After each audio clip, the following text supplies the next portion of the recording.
No. Don't tell me that Fred VanVleet is out. That sucks. For the entire season. I ate the whole season. Wait, sorry. With an ACL injury. This is wild, y'all. The Rockets were looking at it like, this is our year. The championship.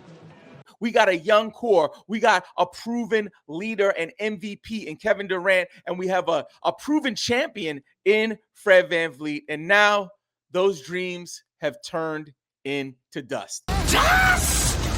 So what does that mean for your rankings and your preparation for your fantasy basketball draft? In this episode, we're going to run down the top 30 rankings for fantasy basketball points leagues.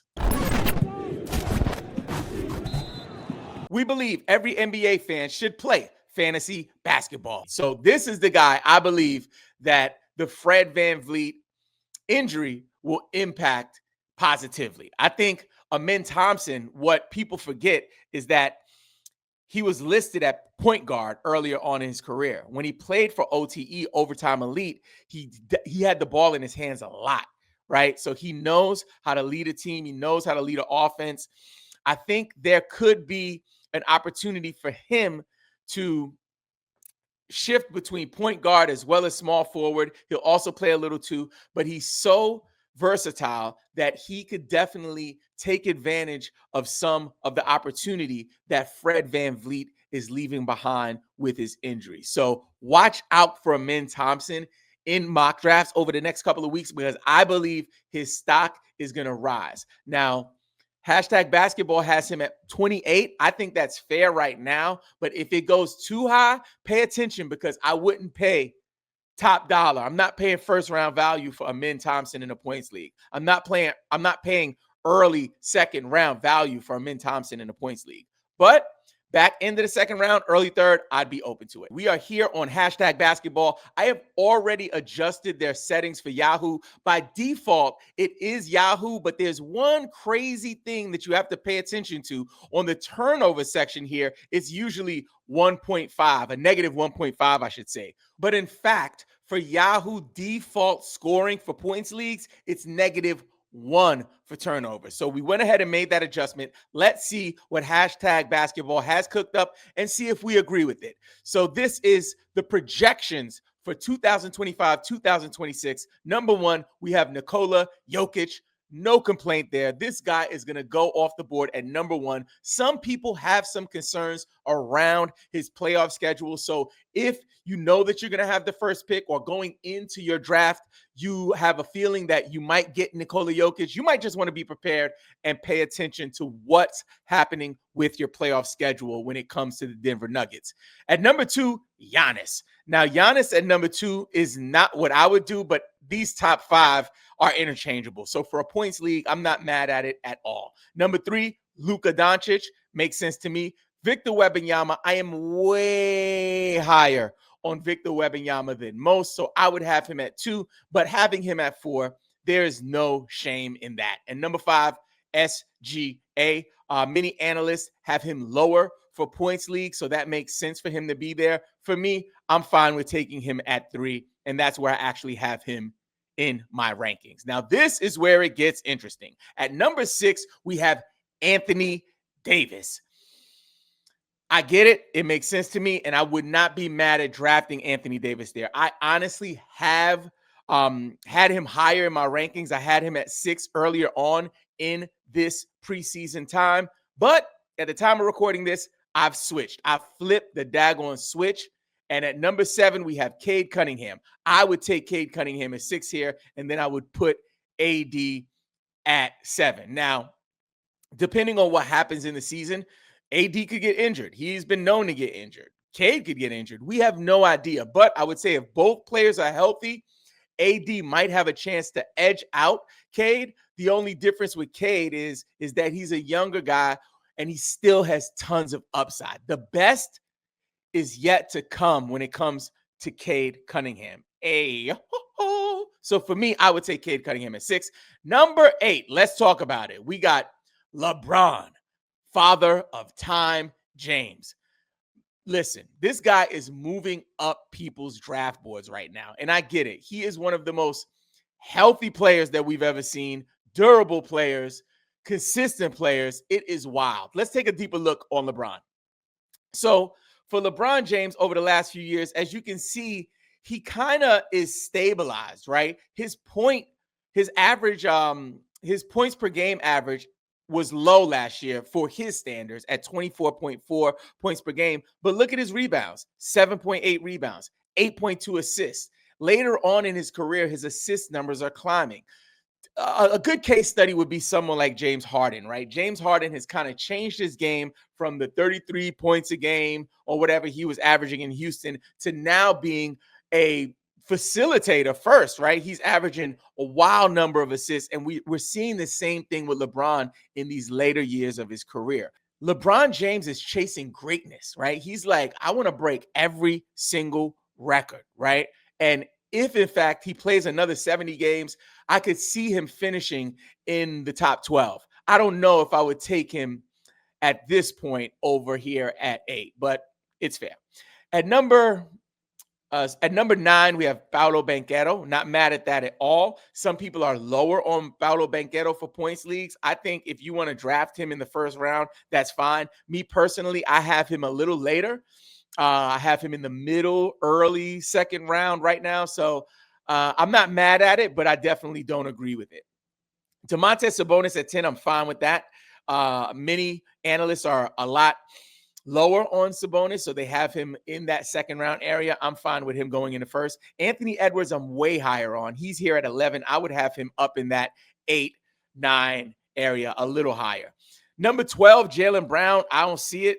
I don't see it. I think that, yes, Tatum is gone for the year, but I don't know if Jaylen Brown is going to be able to put on for the city like this. I don't know if the Celtics are invested in giving him that much of an opportunity. I think there might be some rest for back-to-backs, things of that nature. Last season, he played 68 games, so there is a chance he could stay healthy, but will he play later in games to kind of pad his stats? They'll probably rest him in the fourth quarter. A lot of different scenarios around a team that's not playing for anything.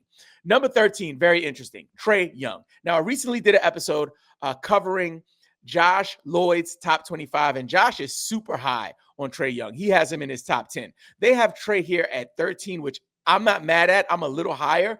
But for Trae Young, we are seeing consistency across the board from this guy. Over the last 3 seasons, he's averaged at least 24 and 10, right? So in 2023-25, he averaged 26.2 points per game, 10.2 assists. In 2023-2024, he averaged 25.3 points per game, 10.6 assists. And then last season, 2024-2025, he averaged 24.2 points per game, a slight decrease in point production, pay attention, but an increase in his assists at 11.6. He's also getting at least a steal a game. So for me, it makes sense to have him in this area. I wouldn't go as high as Josh with having him. I think he had him at 6. I would be okay with Trae Young over here in this back end of the first round.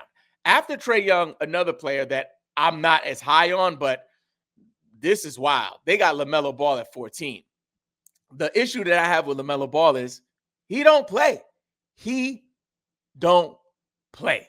Over the last few years, 47 games played, 22 games played, 36 games played.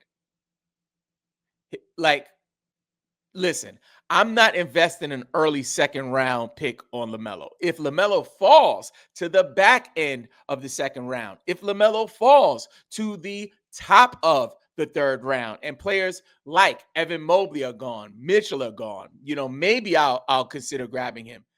But I'm not jumping out the window and grabbing him in the beginning of the second round at pick 14. So I am out on that. After LaMelo Ball at 14, we have Tyrese Maxey at 15. Not mad at that. Karl Anthony Towns at 16. I'll be a little higher on him. Devin Booker at 17. I am way higher on him. I would have Devin Booker at the top of the second round, back end of the first round. Alperen Şengün. I'm getting higher and higher on him. A lot of people, I have him lower than this, but I'm going to be doing my October rankings really soon. So for me, he's a player that I'm thinking about moving up my rankings. Speaking of my rankings, if you want to grab them, all you have to do is visit BelieveInFantasy.com. You'll get my points league rankings. You'll also get my Dynasty points league rankings. Also, you'll get access to our free Discord community with over 2,000 fantasy basketball sickos that will help you win your championship this year. You'll also get access to our free Substack newsletter. After Alperen Şengün at 18, we got Scotty 2 Hottie Barnes at 19, James Harden at 20. I am way higher on James Harden than that. At 21, we got Pascal Siakam. 22, we got Jalen Brunson. 23, we have De'Aaron Fox. 24, we got Ja with the blicky on live stream in the club Morant.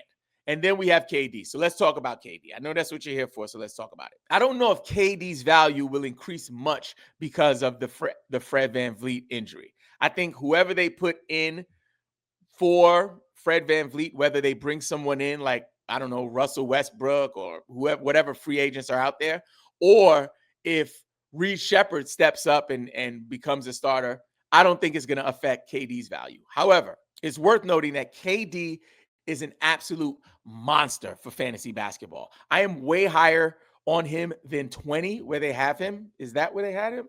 Yeah, they got him at 25. My apologies. I'm way higher on KD than 25. I believe I have him in that early first round, early second round area. So in the teens, yeah. So for me, I'm not okay with him going that late. I would definitely snag him, and I would recommend you do too, especially if you're in a points league. Next player we want to take a look at. After KD, we got Donovan Mitchell at 26. 27, we got Evan Mobley. And of course, Amen Thompson at 28. And the last couple of players, we got Josh the Giddey at 29. I'm okay with it. I know folks are way higher on him.